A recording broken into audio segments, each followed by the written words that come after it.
I shouldn't have married an old hag like you. Younger women are definitely better. I'm embarrassed to be seen with a woman like you, an old lady. If only I could go back in time, I'd redo my life." These were the words spoken by my ex-husband, Paul, 10 years ago when we were still married. I am Jennifer, 48 years old. At the age of 33, I married Paul, who was 5 years younger than me. I work as a nurse, and that's where I met Paul, at the hospital. He had just completed his medical internship and was full of questions. Paul would always come to me for advice, and his innocence and reliance on me made me want to support him. Despite the age difference and our different professional roles, I was a nurse, and he was a doctor. We ended up talking every day. Eventually, we started dating naturally. Although I was initially concerned about our age gap, Paul seemed completely unfazed by it, and over time, I stopped worrying too. 2 years into our relationship, we got married. However, after 5 years of marriage, Paul started hurling hurtful remarks at me, saying he should have married a younger woman. At the hospital, he would openly chat and laugh with young nurses, but I chose to turn a blind eye. It was our workplace, after all. But one day, I discovered Paul's infidelity. His affair was with a former patient, someone I had never met due to working in different departments. She was a woman 10 years younger than me. "With an older woman, it's unlikely we'll ever have children. She's already carrying my child." Wait, what? Paul said this with a laugh, as if his affair was perfectly justified. I couldn't bear to stay with a man like that, so I agreed to a divorce. Naturally, I informed both Paul and his new partner that I would be seeking alimony, which infuriated Paul like a raging fire. "I was married to an old hag like you for 5 years. And you call that alimony? I should be receiving a reward for enduring this. Who would pay for such a thing?" He ranted with more intensity than I had imagined. Despite being the one who cheated, it seemed Paul hadn't considered the possibility of alimony. Even his father contacted me, but he nonchalantly brushed off his son's wrongdoing, saying it's natural for young men to be drawn to younger women. I was appalled by his lack of acknowledgement. Paul adamantly refused to pay any money, so I reluctantly consulted a lawyer. After enduring hurtful remarks during our marriage and facing his infidelity, I couldn't back down silently. The lawyer assured me that seeking alimony was my rightful claim, and I entrusted all subsequent discussions and procedures to their expertise. They say divorce is harder than marriage, and I truly felt that. Thanks to the lawyer, I received the alimony I deserved. We terminated the lease on the apartment we shared, and I started living alone. A silver lining was that Paul changed hospitals. His parting words were, "I'm done with hospitals that have greedy old hags like you." He had clearly moved on to his affair partner, and I knew their hasty marriage would attract judgment. But Paul had already secured his next job, which impressed me with its foresight. However, whispers about my situation reached me, being abandoned by a younger man due to his infidelity. I felt everyone's judgmental eyes on me. Eventually, the paranoia of constant gossip took a toll on my mental well-being, and I decided to leave the hospital. After a period of aimless drifting, I realized that I loved both work and physical activity. So, I actively searched for a new workplace. Fortunately, a small maternity clinic 2 stations away from my current residence was hiring nurses. I interviewed and was immediately hired. Despite the minimal staff, both doctors and nurses, it felt like a welcoming and comfortable environment for patients. A fellow nurse said, Jennifer, you're observant, and patients speak highly of you. The director is pleased to have you here. "Thank you." However, the calm days didn't last long. A pregnant woman who was referred from another hospital arrived, and when I heard her name, I thought, what? Her name was the same as Paul's affair partner. Considering the possibility of a common name, I confirmed. Her husband's name was Paul, and he was a doctor. Undoubtedly, he was my ex-husband. She had recently moved nearby, and her previous hospital recommended ours. Meeting her here was beyond unexpected. Now, what should I do? Revealing Paul's affair partner to others felt inappropriate. Days passed, and I remained unable to speak about it. One day, Paul and his wife came for a checkup. Huh? Paul widened his eyes when he saw my face. He probably hadn't expected to find me here. Honestly, I didn't want to encounter him again in a place like this. What are you doing here? His words made his wife realize who I was. Wait, is this? Did you come to this hospital to harass us? That's not true. I was here first. I had no way of knowing that Paul's new residence was near this hospital. But he completely ignored my explanation and spoke as if I kept appearing wherever they went. You're stalking us to cause trouble. Stop saying ridiculous things. Why would I do that? You're an opportunistic woman who squeezed money out of me because you were dumped due to your age. I have no idea what you're capable of. He shouted this in the examination room, and everyone around us learned about our relationship. Their judgmental stares made me feel uncomfortable, even though Paul was clearly in the wrong. I've been scared. Since coming here, I've felt like she is giving me mean looks. What if something happens to the baby? She intentionally teared up while saying this. We don't know what she might do, so keep her away from my wife. With that final blow, the attending physician urged me to leave the examination room. It wasn't that they doubted me, but it was the only way to defuse the situation. I understood that patients took priority. I didn't want to be there either. But I felt utterly miserable. And now that the details of my divorce, which I wanted to keep private, were known, I became increasingly aware of the judgmental glances around me. On top of that, Paul's wife kept coming here and bad-mouthing me. Even though everyone knew I wasn't at fault, she was a patient. Moreover, she was carrying an important pregnancy.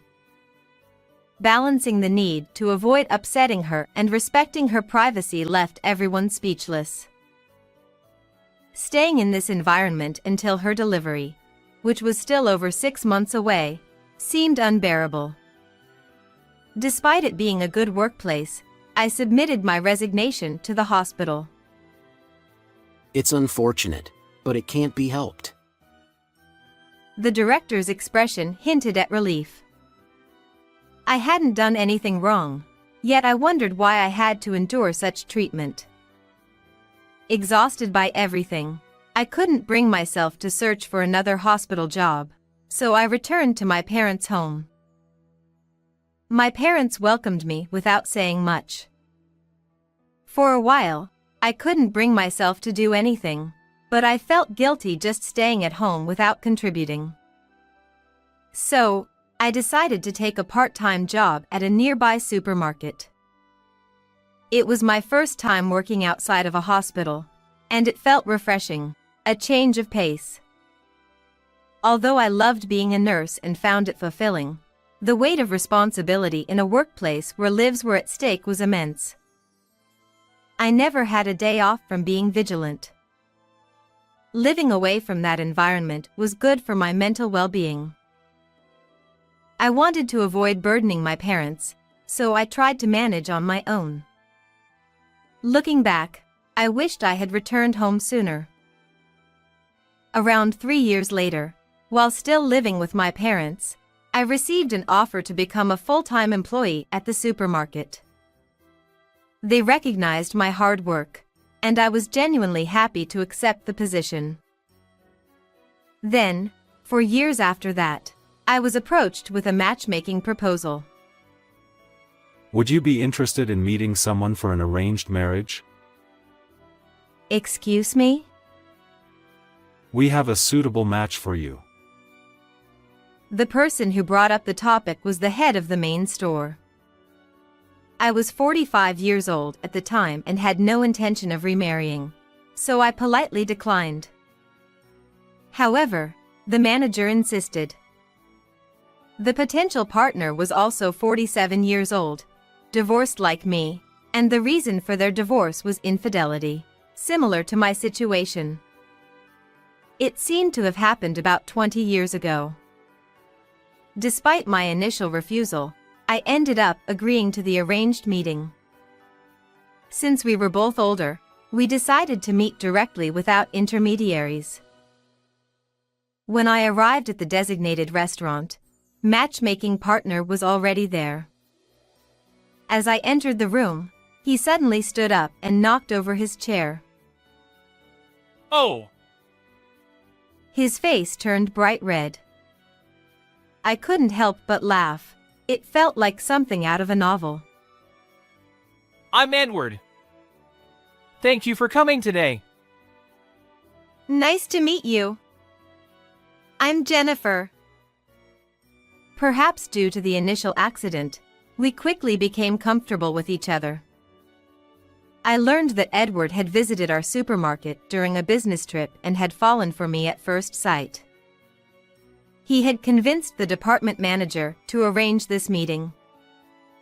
Interestingly, the department manager turned out to be Edward's senior from university. I'd like to pursue a serious relationship if possible. I had come prepared to decline, but I found myself wanting to see him again. After 6 months of dating, we decided to get married. My parents liked Edward's personality, and they were genuinely happy for us. Our life together, filled with Edward's care and consideration, was truly blissful. Since we were both older, we didn't plan to have children from the start. But when I turned 48, my health took an unexpected turn. I wasn't feeling unwell. I was pregnant. I never imagined I'd be pregnant at this age, and I certainly didn't think my discomfort was morning sickness. I suspect Edward felt the same way. When I said, "It looks like pregnant," Edward responded naturally. That's wonderful. So, who's pregnant? Do I know the person? I replied, "Yeah, I think you know her very well. She's right in front of you." Edward looked bewildered and stared at my belly. Huh? I continued, "I'm the one who's pregnant." He remained silent for a moment. I thought, well, of course he'd react this way. His gaze shifted back to my stomach. Our baby. I nodded, and his eyes widened even more. It must have been unexpected, and panic likely filled his mind. I felt the same way. Wait, so you mean we'll be parents?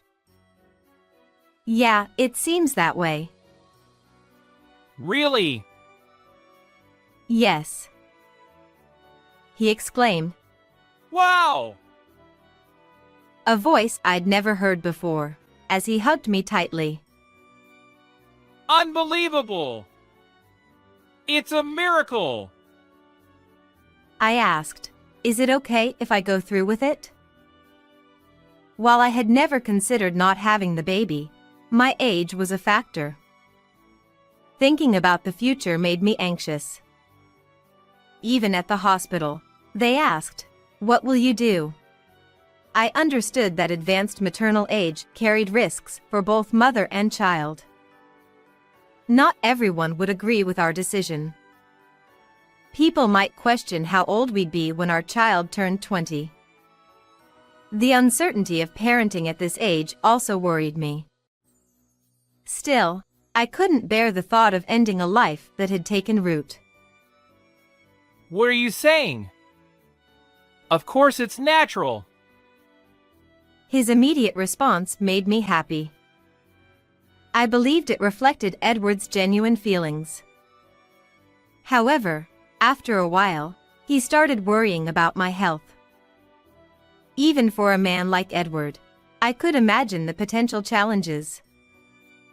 We discussed it thoroughly, and our desire to have the baby remained unchanged. We began preparations with the doctor's guidance. Both our parents were surprised and concerned, but they were genuinely thrilled. And so, it was decided that I would give birth at a well-equipped, large hospital. The obstetrician was a very caring and competent doctor, which was reassuring. On one of the prenatal checkup days, not only the obstetrician but also an internal medicine doctor came for an extra precaution. Edward was supposed to be there too, but unfortunately, he had urgent work and couldn't make it. So, I entered the examination room alone. To my surprise, there was my ex-husband, Paul. Honestly, encountering him again in such a place felt unbelievable. Huh? Seriously? You're a 48-year-old pregnant woman? It's impossible to give birth at your age. He burst out laughing. The obstetrician and the nurse present both had puzzled expressions, but Paul paid no attention. "You have no right to say such things." I'm just concerned. A grandma getting pregnant? It's gross. Is that how you treat patients? Even without the anxiety that pregnant women already face, spewing such hurtful words is unbelievable. And you call yourself a doctor? What are you acting all high and mighty for? Besides, this hospital mostly caters to celebrities. Do you even realize that? It'd be better for you to leave before embarrassing yourself.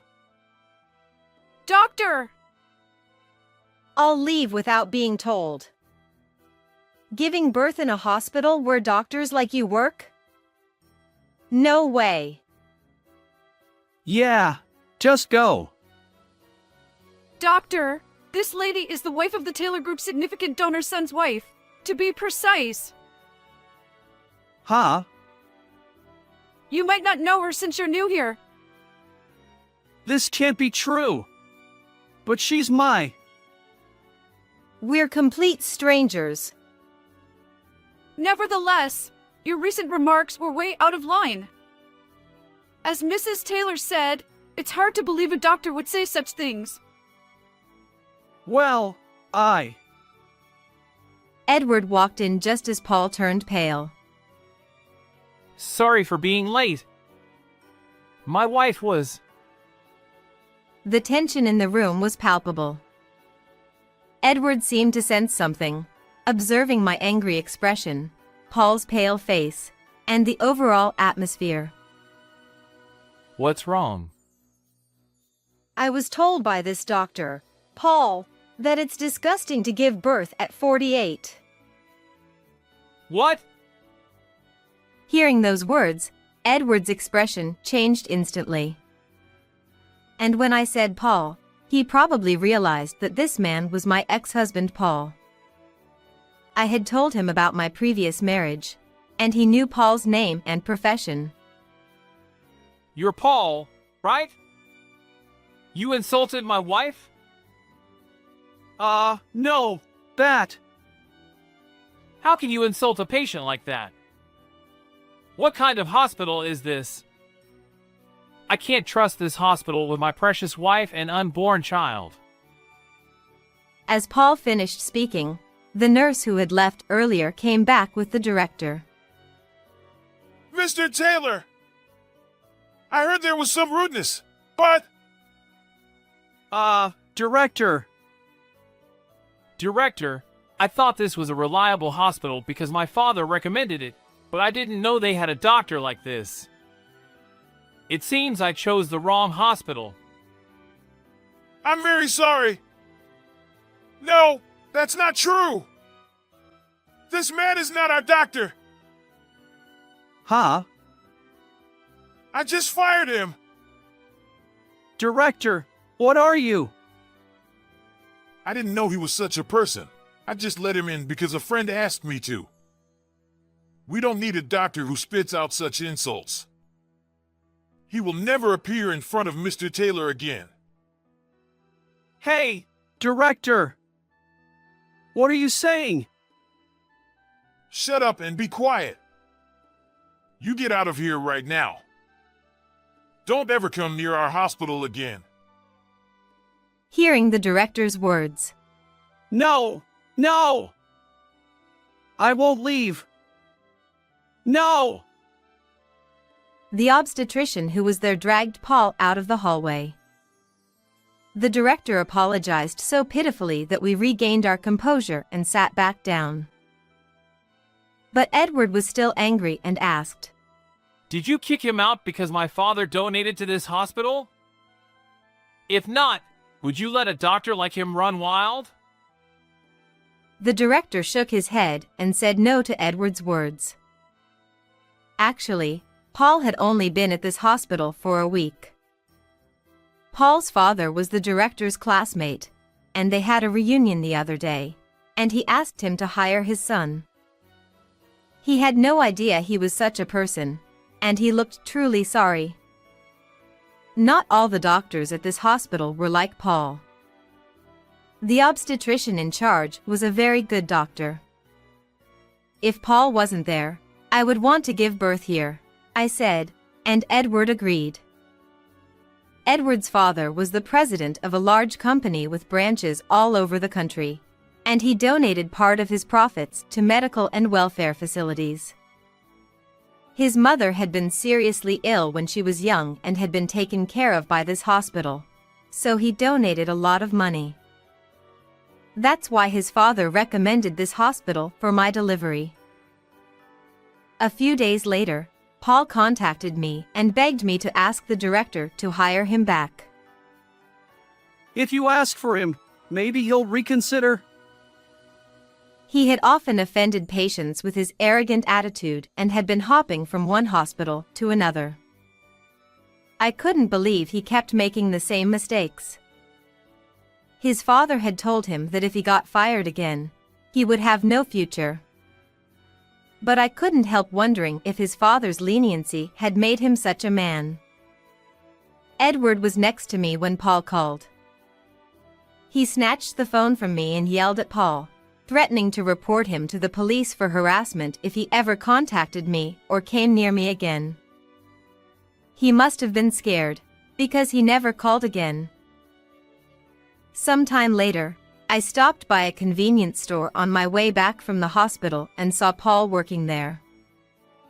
Apparently, no hospital would hire him anymore. He was crying his eyes out, saying that his wife and child had left him. But I felt no sympathy for him. I just decided to avoid that convenience store. The following year, I gave birth to a healthy baby girl. She was so adorable. I vowed to raise her with love and responsibility, no matter what. But Edward was smitten with her from the moment she was born.